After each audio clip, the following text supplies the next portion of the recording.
За эрхэм телевиз үзэгчдийнхээ өнөөдрийн амрыг нэрье. Өнөөдрийн бидний хэлцэх асуудал бол Монголын уламжил технологиор үндэслэн эсгээ боловсруулах. Энэ уламжил технологиг дээр орчин үеийн технологийн боловсруулалтыг хийж барилгын дулаан тусгаарлагч материалыг боловсруулсан. Энэ үйл ажиллагаа, энэ хийсэн технологи, судалгааны үр дүн, за энийг хэрхэн инновацид болгож үйлдвэрлэлд нэвтрүүлсэн бэ гэсэн энэ асуудлыг бид өнөөдөр авч ярилцсанаа. Тэгэхээр бидэнтэй ярилцахаар хөнгөн үйлдвэрийн судлаа хөгжлийн хүрээлэнгийн ноос судлалын төвийн захирал, зөвлөх инженер Дэнсмаа, мөн энэ хүрээлэнгийн эрдэмтлийн ажилтан зөвлөх инженер Ламсруу нар оролцож байгаа.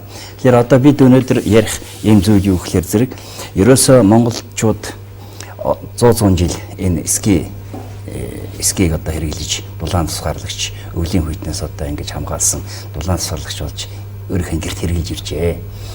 Өөрөөр хэлбэл 40 градусын хүйтэнд 2 давхар эскигээр хоньны ноосор хийсэн эскигээр ингэж хүйтнээс өөрийгөө ингээд хамгаалж ирсэн байгаа. Тэгэхээр зэрэг энэ дээр орчин үеийн одоо технологиор боловсруулах энэ асуудлын ярихын өмнө ерөөсө хоньны nooсын физик шин чанар тийм үү? Хоньны ноос одоо юугээрээ илүү давуутай дулаан тусгарлах талаараа одоо юугээрээ илүү давуутай юм тийм үү? Энэ хоньны nooсын одоо цаашд одоо бид энэ дулаан тусгарлагч материал болгоод боловсруулахад энэ технологиг одоо хийхэд юу одоо илүү давуутай сайн гэж үзсэн бэ? Энэ талаараа ярьж эхлэх үү? За тэгэхээр ер нь нэхмлийн үйлдвэрлэлийн үндсэн түүхийд бол ширхэх материал байдаг. Бид нар одоо ширхэгт материал гэж нэрлэдэг. За энэ дотор ширхэгт материал бол одоо байгалийн гаралтай, химийн гаралтай гэсэн хоёр үндсэн төрөл байдаг.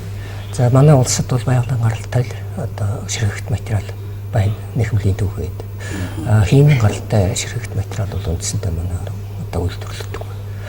За ширхэгт байгалийн гаралтай ширхэгт материал одоо бид нар бүгдээрээ мэднэ. Ноос, нэгдүгээр амьтны гаралтай ноос ус.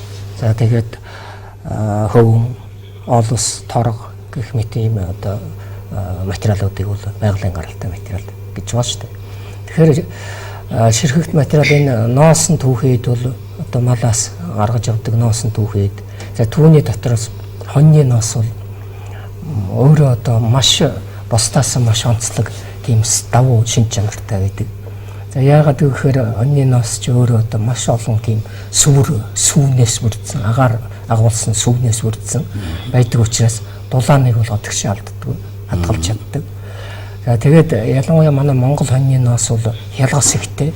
Одоо ийм Төв Азийн өндөрлөгт ийм 40 градусын одоо хүйтэрдэг ийм газар нутагт амьдардаг учраас тэрнийг дагаад тэр байгаль орчнод дагаад ноос нь одоо тийм хатуу ширүүн, бүдүүн, тэгээ голоор хөндийн нүхтэй байдаг учраас мөн тэр нь одоо дулааныг хадгалах, тэр агаар байдаг учраас дулааныг хадгалах тийм онцгой шин чанарыг агуулдаг.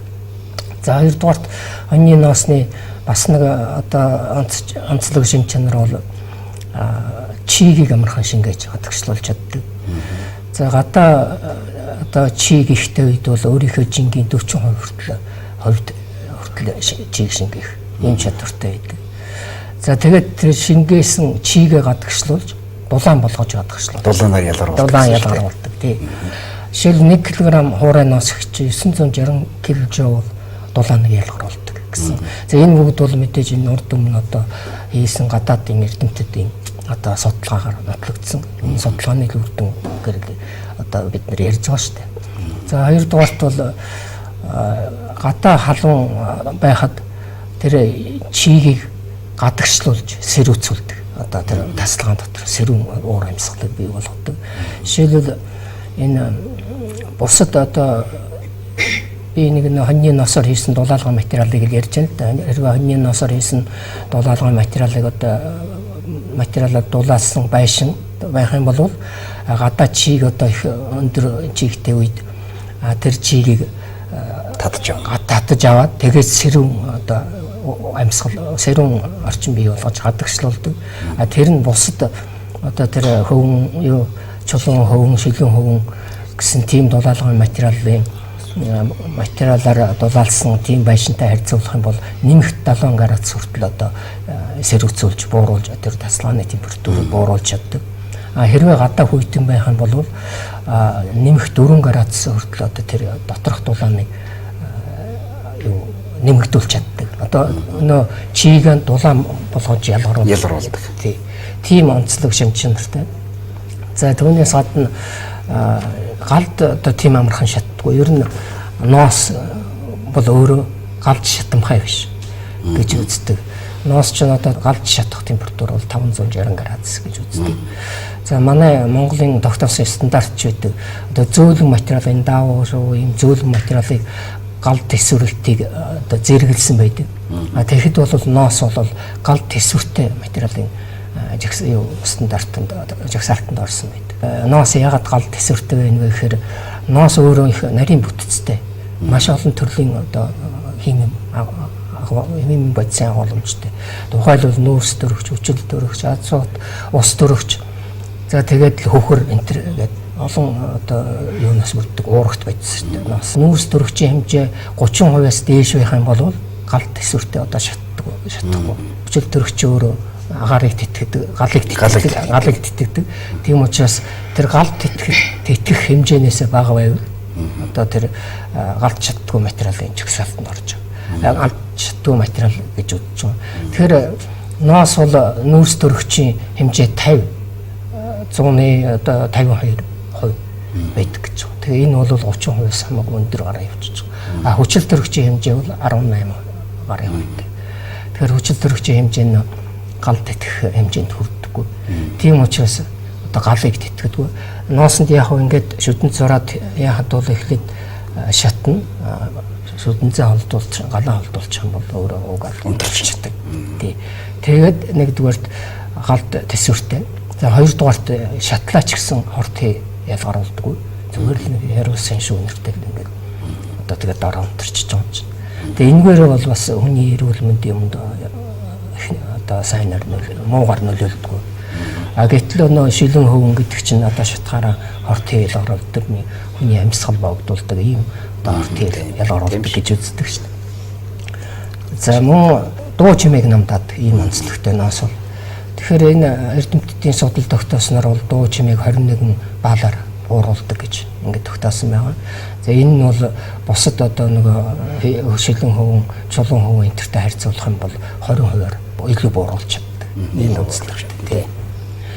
За түүнээс гадна хамгийн нэг онцлог юм нь бол ноос гэдэг бол өөрөө нөхөн сэргэгдэж байдаг. Тий. Одоо тий. Мал байсан цагт ноос бол байж л байдаг. За ялангуяа манай Монголын хувьд бол нэх их айхтар одоо хөдөлмөр зарцуулалт шаардлагатай. Тий. За одоо бэлчээр юм аж ахуй.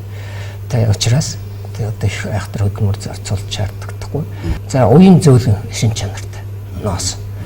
Тийм учраас ноосоор хийсэн одоо ийм барилгаанд дулаалаа материалыг яаж ч дарж шахаж байсан уцаагаад тавихад бол өөрийнхөө үндсэн хэлбэрийг буцааж чаддаг, сэргээж чаддаг. Тэгээ одоо барилгын дулаалгын материал хийсэн нөхцөлд одоо энэ тэнд аваачаад ингээ байрлуулахад жишээл хатуу материалыг чинь бол нэг нарийнхан газар ингээ оруулахад заавал өрөөдөж одоо ингээ таарч хийжтэй. Ноосыг бол жаахан шахас хийгээд амархан деформацид ордог. Хийгээд орох нь амархан учраас хаач байрлуулахад тэлээл одоо тэгээд бүгд тэгэл одоо бит юу дүүргч. Тий. Тэргээр онцлог тэгээд зөөлхөн ингээд хүн одоо барилгахт ингээд байрлуулна гэхэд тэр хүнд бол ямар ч харшил өгөхгүй. Тэгээд хүнд одоо юу муу нөлөө үзүүлдэг учраас энэ бол хүний эрүүл өөрөөр экологийн маш цэвэр бүтээгдэхүүн материал шүү дээ. Өөрөөр олон зуун жил монголчууд одоо гэрээ эсгээр өрж ирлээ. Тэр гэр дотор бол эрүүл агаар, эрүүл орчин, амьдрах орчин, амьд орчин бол үүсгэл байсан байна. Тэрээс үүсчил байсан. Тэгээд ямар ч хортой нөлөөлж тэр барилгын дулаанд тусгаарлахад хийх чинь мөн ялгаа байхгүй тэр байрны дотор тэр байшингийн дотор мөн эрүүл агаар, эрүүл орчин үүсэ. Бусад одоо энэ гаднаас импортлж байгаа материал шилэн хөвөн болоод бусад химийн одоо материалууд орсон зүйлүүдээс маш их ялгаатай. Энд бол гол нь би олзуур хаад байгаа нь юу гэхээр зэрэг экологийн маш цэвэр тийм орчин бий болгодог. Тийм байгаа. Ер нь яг тийм барилгын дулаалгын материалаар дулаасан байшин дотор ороод ингээд ер нь хүм амьдралаа гэж бодоход тэр бол харьцангуй хүмүүсийг хөлрөгдгөө тий. Зарим одоо байшинд ингээд олон хүн цуглаад ингээд яхад хүмүүс нэг чийг дагаад агаар үлээгээд байгаа юм шиг хэрний нэг чийг дагаад хөлрөөд идэг штеп. Тэр бол энэ ноосоор дулаасан үед бий болохгүй. Ялангуяа хөөсөн цэр юм уу шилэн хөнгөөр дулаасан олон тийм байшинд олон хүн ингээд цуглаад байхад бол хүмүүс нэг чийг дагаад хөлрөөд нэг амьсгалахад хэцүү болоод идэг. Тийм орчин бол бий болохгүй. Эцэж гэсэн тэр агаарын солилцоо сайн явагддаг учраас дулаан юугаа сайн солилцооч гэдэг учраас тэнд хөлрөх тийм процесс бол ажиглагдахгүй. Тэр талаараа үнэхээр хүнд хэрэгэл байгаа. Яг тэр агаарын усгалыг үнэхээр бий болгодог гэдэг. Дулаан тусгаарлаг шин чанар одоо энэ гадны орж ирж байгаа импортын дулаан тусгаарладаг энэ материалуудтай харьцуулахад тэр дулаан тусгаарлаг шин чанарын харьцаа физик чанар нь ер нь ямар ялгаатай хоорондоо одоо тийм юу биш үү? Цифр байна уу? Байна. Ер нь бол дулаан тусгаарлах материал одоо энэ шилэн хөвөн эрдэсэн чулуун хүн энэ төр бол зүгээр одоо тэр хөөсөн цэрчмөр ярих юм байна. Юу нэг их зөрөө бол бага харагдаж байгаа. Гэхдээ яг тэр бага ч гэсэн тэр нэгж нь бага харагдавч ялгаатай. Одоо жишээлбэл энэ чулуун хүн шилэн хүн энэ тэр илаан дамжуулалт гэж ярьдаг ш. Дулаан дамжуулалтын итгэл зүр. Итгэл зүр коэффициент тийм ээ. Коэффициент бол одоо эднэрийн бол 0.042 ватт секунд метр куб гэж байхад ноосоор хийсэн дулаалгын материал бол яг 0.038 36 тэр гэж байгаа. Тэгээ ингээ харахад бол нэг өндөр цоо харагдахгүй боловч үүндээ бол энэ яг энэ дулаан тусгаарлалтын нэгжинтэй бол бас мэдлээ. Тийм баг ялгаагүй гэж үзэж болж байгаа юм байна л да. Тий жоохон зөрөөтэй. Тийм. Тэгэхээр зэрэг энэ дээр гол одоо биднээсийн ярих гэж байгаа зүйл юм бидний одоо энэ технологи маань одоо бидний өнөөдрийн манай энэ экологийн цэвэр орчин, эрүүл орчин, энэ экологийн цэвэр бүтээгдэхүүнийг биднээс чинь одоо бүх энэ хүний амьдралын бүх орчинд хэрэглэх энэ талаараа бол илт давуу гэдэг нь л бидэнд хамгийн чухал юм байна шүү дээ тийм үү. За тэгэхээр энэ дээр ийм байна. За таамс одоо энэ дээр ингээд энэ хоньны бүдүүносыг сар хийдэм байл да хялгаас бүдүүнос зүйлүүд дээр. Тэгэхээр ер нь одоо ингээд та нар сая хөнгөн одоо энэ хүн сүдэ аж ахуй хөнгөн үйлдвэрийн яамтай та нар түншлийн гэрээ байгуулад ийм нэг төсөл хийсэн байна. Барилгын дулаалгын хоньны ноосон материал үйлдвэрлэх технологи тоног төхөөрөмж жишээ үйлдвэр гэсэн инновацийн төсөл хийжээ. За энэ үрээ танаас одоо юу хийх гэж байна? Энэ төсөлдөө хүрээнд. Тэгэхээр бид нэр одоо энэ хоньны ноосон дулаалгын материалыг бол энэ сүүлийн үед яригдсан юм л да. Энд ч одоо ноос гэдэг бол аль дээр үеэс л байжсэн. Гадаад орнууд ч гэсэн одоо энэ өрөөд ховц сонор одоо хонжил эвсэл хийгээд байсан. Гэтэл одоо энэ ер нь үндсэндээ нэг 7-8 жилийн өмнөөс л эхэлж энэ барууны орнууд энэ рүү хандж эхэлсэн байна. Тэгээ одоо энэ Англи, Герман, Ирланд, Канада, Шинэ Зеланд за тэгээд сүүлд энэ Японч бас сонирхож байгаа юм шиг эдгээр энэ улсууд бол энэ хоньны ноосон дулаалгын материал үйлдвэрлэх технологиг гаргаж одоо үйлдвэрлэж эхэлсэн. Тэгээд бид нэр тэрийг одоо судалсан байна. Тэгээ за ноос нь мэдээж өөр манайхаас өөр. Гэхдээ үндсэндээ ноос юм чинь одоо боловсруулах технологи энэ төр бол одоо нэг л төстэй байна. Тэгээ энийг судлаад тэгээ ер нь одоо манай Монгол хоньны ноосоор бол энэ барилгын дулаалгын материал хийх бол илүү тохиромжтой. Нэгдүгээр яагаад гэвэл манай ноос хялгас ихтэй бүдүүн. Хоёрдугаарт нь манай хоньны ноосыг хялгас ихтэй бүдүүн учраас хэрэглэж хийх бүтээгдэхүүн ховор олддог. Манай Монгол хоньны ноосоор бол бүдүүн ноос одоо манай Монгол улс чинь 20 гаруй мянган тонн ноос бэлдэж штэ жилдээ. Тэрний чи 99% бүдүүн бүтээгдэхүүн ноос. За тэр өргөн хэрэглээ багтаа. Багтаа. Тэгээд тэр бүдүүвтер ноосыг бол яг гайгүй одоо нэг хэвс хөнжил энтерт хэрэглэж болж байгаа. Бүдүүн ноосыг бүр ялангуяа 2-3 дугаар зэргийн бүдүүн ноосыг бол одоо хэрэглэх эсгий гутлаа ер. За тэгэхээр эсгий гутлыг бол манайх одоо үйлдвэрч цөөхөн болчих өнөө том үйлдвэрүүд байхгүй болсон шүү дээ. Тэгээд нэг жижиг үйлдвэрүүд тэгээ хувийн жижиг үйлдвэрүүд л хийж байна. Тэгэхээр энэ 20 гаруй мянган тонн ноосны чинь одоо бүдүүн ноос нэхэр бас л одоо 20 мянган тонн болчихж байгаа. Тэрнээс чи ерөөсөө нэг 6 мянган тонныг л одоо хевсний үйлдвэр, эсгийн үйлдвэрүүд хэрэглэж шүү дээ. Тэгээ үлдэж байгаа 14-5 мянган тонн ноос үндсэндээ ашигладаг. Аялж байна. Хаягдж. Ер нь хаягдж байгаа. Тий, хаягдж байгаа. За сүүлийн үед яг энэ хятадууд одоо бас ашиглах замаа болоод янз бүрийн аргаар хямдхан үнээр авчиж байна л да. Тийм учраас бид нэр энэ манай хоньны ноосны нөөц байна. Ноос бол илүү энэ үйл бүтээгдэхүүн хийхэд илүү тохиромжтой гэж үзээд ингээд энэ марууны технологиг бол өөрийнхөө энэ эсгий хийдэг уламжилт ер нь ноос боловсруулдаг уламжилт технологи байна. Энэ дээрээс суурлаад баг зэргийн өөрчлөлт оруулаад ингээ хийж болох юм байна. Тэгэхээр энэ дээр ийм юм уучлаарай. Ийм байгаа. Гол бас нэг сонирхож байгаа зүйл их бол улаан цусгаралдаг энэ материалд чинь бол элдвийн хортын шавж энэ цугладаг яадаг тийм танаас ч одоо нэг технологи хийсэн юм байна л шүү дээ. Жишээ борын усмолт хийгээд одоо яадаг ч гэдэг юм уу. Одоо янз ирвэхэ гэж биш үү те одоо ингэ ирвэхэ бол янз хортын шавж цугладаг одоо ийм газар юу тусгаж болчт юм шиг. Тэгэхээр энэ одоо энэний хамгийн одоо ноосны ганцхан одоо таархан шин чанар бол тэр байгаа. Яагаад гэвэл энэ уурагт байдс учраас хорхоо шавж амьд организм өржих боломжтой. Нөхцөл бүрддэг. Тийм учраас бид нэр тэр нөхцөлийг л хаах ийм технологи бол тэр марууны орнууд байна. Тэр нь бол гол нь тэр юуг амьдрах орчныг одоо бүрдүүлдэггүй, хордуулж алддаг биш. Одоо хордуулж чадна гэвэл тэр чинь одоо амтэн босод одоо загас магас одоо тэр айл амтанд байдаг амт хордсон шүү дээ. Тийм учраас амьдрах орчныг одоо бүрдүүлдэггүй тийм боловсруулалт хийдэг. Тэр нь бол одоо үндсэндээ одоогийн байдлаар бол тэр боорын усмалаар одоо боловсруулдаг. Тийм л технологи юм лээ. Тэр яванд одоо шинэ технологи гарах болтой. Бидний хувьд бол манай Монгол ч гэсэн одоо янз бүрийн өвс ургамал одоо элбэг ургадаг тэрнээс ч гэсэн одоо тэр шавж үржих эсрэг хийх боловсруулалтын янз бүрийн ургамлын гаралтай бодис центр гаргаж технологи боловсруулж болох юм гэж бид нар бодож байгаа. Зүгээр одоогор бол энэ барууны технологиор боорын осмолоор одоо тэр орчныг бүрдүүлэхгүй тийм л арга хэмжээ авъя. Нэгдүгээр, хоёрдугаарт угаас ноосыг угаах хэрэгтэй. Тэр одоо уурагт байдс нэгдүгээрт, хоёрдугаарт ноос ч өөрөө тостой шүү дээ. Яг хоньны ноосууд. Тийм байна. Одоо бохир ноос бол 6-7 тослогтой. Тэрийг угааж одоо тослог нь багсан. Тийм учраас энэ хоньны ноосыг шууд одоо бохироор наваачаад хийх боломжгүй. Тэрийг одоо манайх бол угаалгын технологи бол аль дээр үеэс эзэмшсэн ноос угаах технологи. Тийм учраас одоо энэ дээр бол асуудал байхгүй гэж үзэж байгаа. Тэгвэл угаах технологи маш нарийн барьж одоо угаахгүй манай хуучин үйлдвэрүүд шиг тэгээд нэг технологи муухан барих юм бол тос байжлаа шүү дээ. Тэгж бүрэн хайр байхгүй. Тэгээд тосыг бол нэг хувьяас л доош байлгаж ижил. За тэгэхээр таанаас бол яг туршилтын үр дүнд нэг ийм одоо дээж байна тийм ээ. Энэ одоо тусгаарлагч материалыг хандлын тусгаарлагч материалыг таанаас одоо нэлээд олон дээжүүд таанаас авчирж л дээ.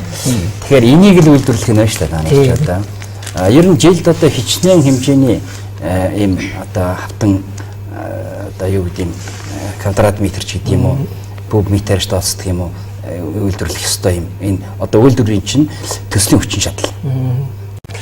Тэгээд энэ нь одоо манай хэрэгцээгээр хангах. Ер нь цаана манай хоньны одоо бүдүүнээс гарч байгаа энэ манай Монгол хоньноос одоо гарч ирж байгаа энэ ноосны нийт нөөц ер нь ямар байд юм бол тэгээд үйлдвэрлээд байхад хичнээн хэмжээний бүтээгдэхүүн ер нь одоо энэ төслөөр үйлдвэрлэе гэж хүчин чадлаа тооцож байгаа юм. Тэгэхээр бид нар энэ үйлдвэрийг бол үндсэндээ одоо жишг үйлдвэр гэдэг маань ер нь манайдаа эхлээд ингээд байгуулад ажилуулад туршия. Тэгээд одоо мэдээж энэ үр дүнтэй л олон та тэгтээ ихний үед одоо технологийн янз бүрийн одоо эзэмшид даадахын тулд бас нэг цаг хугацаа хэрэгтэй шүү дээ.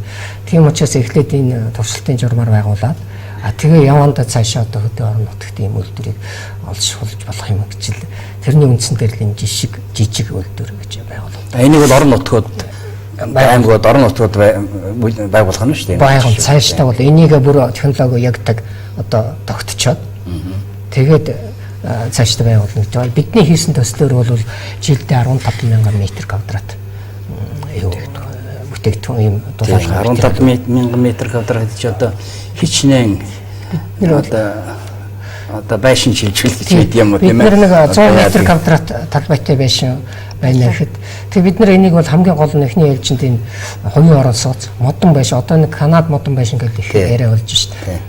Тэр Канадууд бол ер нь модон байшинтал их хэрэгэлдэг юм байна лээ. Хамгийн тохиромжтой. Тэгээд одоо тэр цөөхөн багч тоогоор байдаг байх л да. Хэрэгцээ нь бага байдаг баг. Тэгээд 100 м2 талбайтай орон сууцны байшин яахад байшин барихад 200 м2 орж байгаа. Одоо яг өндөр нь 3, урт өргөн нь 10 гэдэг 10 м гэдэг. Ингээд 100 м2 өндөр нь 2.5-аар болоод. Тэгээ бодоход 15 м2 нэг далаад орон сууц. Далаад байшин гэл одоо жилд нэг тийм байшин гэл. Далаад байшин гэх юм нэг үйлдвэр хийх юм шүү дээ. Энэ жижиг үйлдвэр хийх юм. Тэгэхдээ манай энэ бол хамгийн жижиг. За гадаадын тэр үйлдвэрийг харахад бол асар одоо өндөр хүчин чадалтай. Тэр чинь бүр том шугамтай байдаг юм лээ. Бид нар бол эхний ээлжинд одоо туршилтын журмаар байгуулж байгаа учраас жижиг байх нь жижиг үйлдвэр гэж. Энэ хизээ одоо энэ үйлдвэр байгуулагдах вэ? Манайхан одоо сая тэр удаач хоёртай одоо тэр түншлэлийн гэрээ хийгээд одоо мөнгө авах тэгэл одоо таныг төхөөрөмжөө сонгоно авна. Тэгээ бидний зүгээр урдчил тооцоолж байгаа бол ирэх 2010 оны 11 оны 6-7 дугаар үйлдвэр ашиглалтанд орчихно. Ашиглалтанд оруулна гэж ингэж төсөөлж одоо төлөвлөж байгаа. Тэгээд одоо ингээд нэг жишээ үйлдвэртэй болж. Тийм жишээ үйлдвэртэй. Тэгээд нэвтрүүлээд эхэлсний дараа бол аймагуудад нэвтрүүлэх одоо бүрэн боломжтой болчих. Тэгээ бол сүнчнээ бэлдэн энд жолон ажил байна. Тэгээ эн чинь хамгийн гол нь энийг хийхэд тэр угаах үйлдвэр, ноос угаана гэдэг чинь бүхэл бүтэн үйлдвэр. Тийм. Тусдаа үйлдвэр байна. Тэр бол бас их одоо ажиллагаатай. Яагаад гэвэл ус их орон, цахилгаан их орон, одоо хатаан барьна гэдэг. Тэгээ тэр үйлдвэрийг болвол сум бүхэнд байгуулах тохиромжуулалттай. Тэрийг бол аймагт байгуулад харин тэр угаасноос аваад ийм одоо энэ шиг юм жижиг үйлдвэрийг бол сумд байгуулж болох юм гэж бид нэр зөвөр орж байж. Тийм тэгэхээр зэрэг бол ерөөсөө энэ чинь хийснээр зөвхөн одоо энэ болон дулаан тусгаарлагч биш. Одоо ингээд тэр бүдүүн ноосыг хаяад байгаа малчтын хийдийн хаягдаад байгаа энэ ноосуудыг худалдаж яваад үйлдвэрлэлд болгож тийм ээ. Тэдэнд ч гэсэн бас тодорхой хэмжээний эдийн засгийн санхүүгийн туслан дэмжлэг болоход бас их ач холбогдолтой гэж бодож байна тийм. Тийм. Одоо энэ үйлдвэрийг бол улсууд их сонирхоод хөдөө орон нутагт сонирхоод одоо манайхч байгуулах юмсан. Манай Хөвсгөл аймаг жишээлбэл манайх одоо байгуулмаар Архангай аймаг одоо ерөөсө байгуулсан бараг л сумд бүхэндээ байгуулах талаар санал энтер тавиал байгаа. Гэхдээ бид нэр эхлээд өөрсдөө дээр байгуулж үзэж инновацийн төсөл болгож л ингэж байгаа. За тэгэхээр зэрэг одоо энэ барилгын дулаалгыг тусгаарлагч дулаалга хийх одоо хоньны ноосон материалыг ашиглах тэрийг олноор үйлдвэрлэх энэ талаар таанаас бас нэлээд ийм технологийн болоод олон төрлийн ажил хийжээ. Тэгэхээр зэрэг одоо энд цаашдаа энэ уламжил технологиг одоо хоньны ноосыг боловсруулах уламжил технологи, орчин үеийн технологийн хэмжээнд боловсруулад одоо ийм шинэ инновацийн ажил гарсан гэж бид ойлгож байна. Тэгэхээр энэ дээр бол одоо таануусын хийгдсэн ажлууд бол шинжлэх ухааны ич болоод практик ахуй амьдралын ч болоод нийлээд өндөр ач холбогдолтой юм а гэж бид ингэж ойлгож байна. Тэгэхээр зэрэг энэ ажлыг та бүхэнд одоо энэ ажлын судалгаа туршилтын ажил явуулж судалгаа явуулсан байна. Олон гадаад орнуудын одоо энэ жишээ судалгааг үр дүнгэж ашигласан байна. Одоо ингээд энэ ажлыг бол таануус одоо хийж бүрэн үйлдвэрлэлийн нэвтрүүлэх ухаа гэсэн ийм найдлага бол байна. Тэгэхээр эцэг энэ таануусын ажилд төрөлт энэ хийх ажилд чинь одоо амжилт хүсье. Ингээд эх жил бид одоо зөвхөн энэгээр одоо ингээд энэ нэвтрүүлгийг ингээд дуусахгүй эх жил одоо бид таануусыг энэ үйлдвэрлэлийн байгуулсны дараа бид эргээд уулзаж энэний үр дүнгийн талаар бид эргээд яриадсан. Та бүхэнд ажлын амжилт хүсье. За үзэгчдэд бид өнөөдөр энэ инновацийн маш сонин Монгол хоньны ноосыг боловсруулах талаар ийм одоо ажлын үр дүн гэсэн сонирхлоо. Анхаарал тавьсанд баярлалаа.